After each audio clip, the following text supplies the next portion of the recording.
After all the delays, the lack of news, memes, doubts that this game even existed, today is the day that Hollow Knight Silksong has officially come out, and is already absolutely destroying the internet. Steam is out here crashing along with other sites. The player count on Steam just seems to be getting higher and higher as time goes on.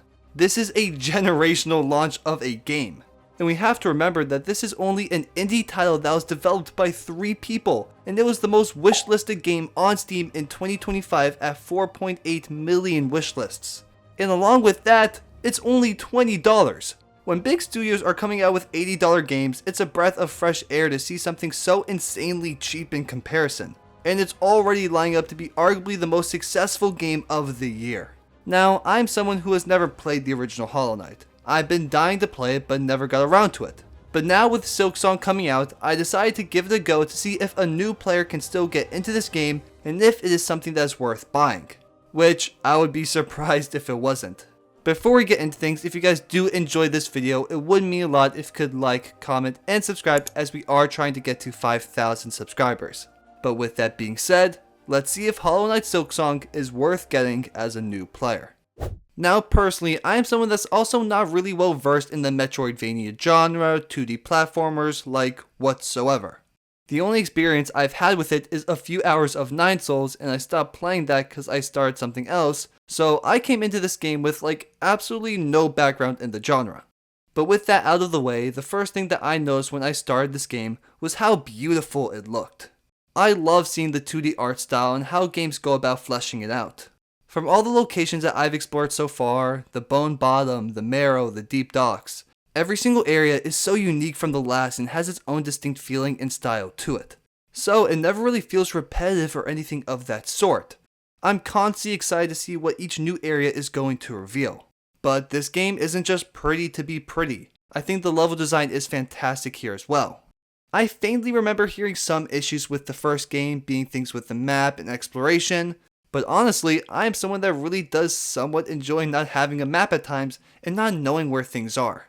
I feel like it really does encourage the exploration side of things, and I found myself fully exploring every inch of each area that I've explored so far because I just wanted to see what everything has.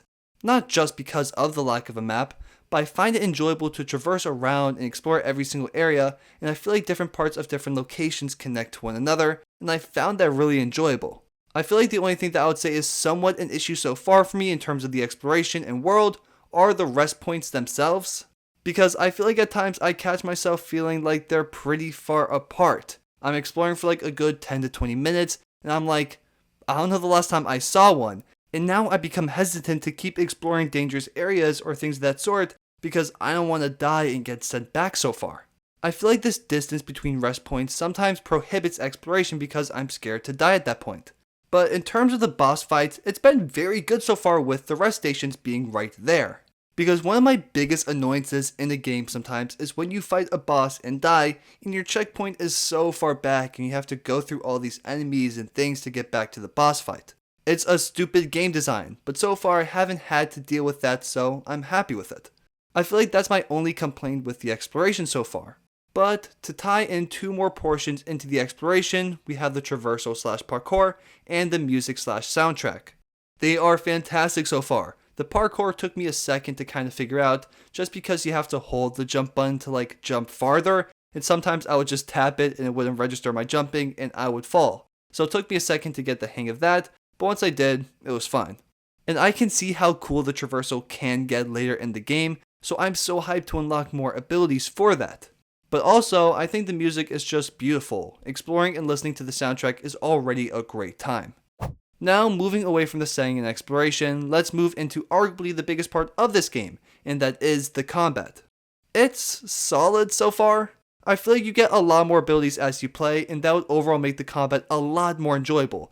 But in these early stages, it's actually as basic as it possibly could be. You have your jump and attack button, and that's about it. You'll eventually unlock the dash button, which is extremely helpful and makes the game vastly more enjoyable. But for like the first hour or 2, it's a little slow. But I can already tell that as you add more gameplay mechanics into the combat, it's just going to get infinitely better and better. And I'm already still having a good time with the combat. I like the concept of having you be so bare bones at first that you feel this really strong sense of progression every single time you unlock a new ability. Because sometimes in games they have their base combat system and their way of leveling up is just making you stronger, so it never really feels like anything within the gameplay changes. But something that I'm already noticing with Silksong is the fact that the way you engage with the combat is going to change drastically as you unlock new things and play through the game, which is something I'm so intrigued to see develop as I get farther into it. But moving away from that, already so far, especially with the bosses, there's such variety in different approaches with them. Every single fight you have a brand new strategy going into it and you have to learn their moveset. It is a breath of fresh air again, because at times different bosses and different enemies can have differing things, but you still go about fighting them the same way. But within the first 3 hours of me playing, I'm coming up with different strategies and ways to fight them. It's really fun, and I feel the same way with any enemy type so far. There's been so many different kinds with unique ways of fighting. At times it kind of feels like a little bit of a reskin of enemies, but they are good already and I expect them to continue to be. I feel like the only thing about the combat, I'm not saying is a bad thing, but just something I really have to adjust to, is that once you move into the enemy space or where they are, you will take damage, which is something I'm not used to at all, besides my time playing Terraria ages ago. But it makes sense, you shouldn't just be able to move on top of them and move through them without taking damage. So it makes sense, but it's just something that I have to adjust to. And I can definitely tell this title is going to be a difficult one, not just with its bosses but with some of its parkour. I'm definitely going to have a tough time with things. But I'm surprised I'm having so much fun with a very simple combat system thus far.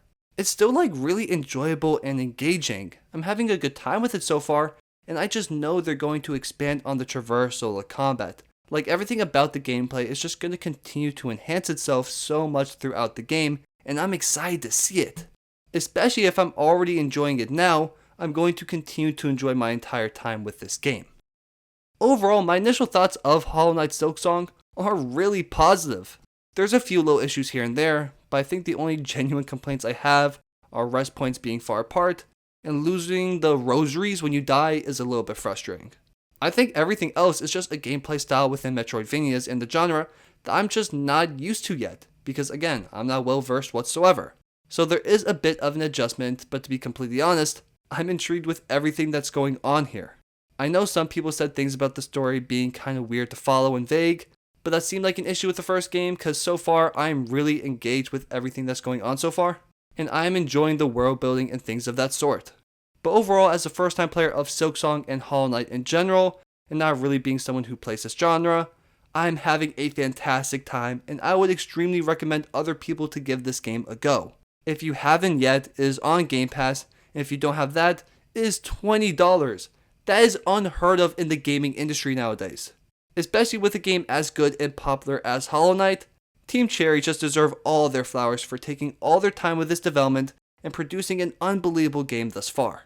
I would highly recommend anyone to check this out, because I'm someone that's not necessarily the biggest fan of these types of games, but I'm having a fantastic time. I can tell this is going to be difficult. You should be prepared to go into that, and it's going to get harder and harder as you go through it, but I feel like it's a challenge that I'm going to have a good time with. But with that being said, buy this game. That's all I have to say. If you did make it to the end of this video, thank you guys so much for watching. Your support means the absolute world to me. If you guys did enjoy today's video, it would mean a lot if you could like, comment, and subscribe to the channel, as we are trying to reach 5,000 subscribers. Again, thank you guys so much for your support. It means the absolute world to me. I'll see you in the next video, and God bless.